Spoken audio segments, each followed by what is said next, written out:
সমাবেশ এবং মিছিলের সম্মানিত প্রধান অতিথি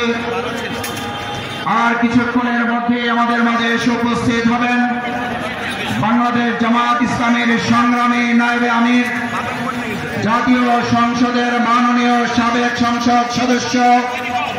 জাতীয় ঐক্যমত্য কমিশনের যিনি অত্যন্ত দক্ষতার সাথে জনগণের দাবি আদায়ে লড়াকু সৈনিকের ভূমিকা পালন করছেন, জননেতা জনাব ডক্টর সৈয়দ আব্দুল্লাহ মোহাম্মদ তাহের। আজকের এই বিক্ষোভ সমাবেশ এবং মিছিলের সংগ্রামী সভাপতি, বাংলাদেশ ইসলামী ছাত্র শিবিরের সাবেক কেন্দ্রীয় সভাপতি, বাংলাদেশ জামাত ইসলামী কেন্দ্রীয় নির্বাহী পরিষদের অন্যতম সদস্য, ঢাকা মহানগরী দক্ষিণের সংগ্রামী আমির জননেতা জনাব নুরুল ইসলাম বুলবুল, উপস্থিত কেন্দ্রীয় মহানগরী নেতৃবৃন্দ, সংগ্রামী ভাই এবং বন্ধুগণ,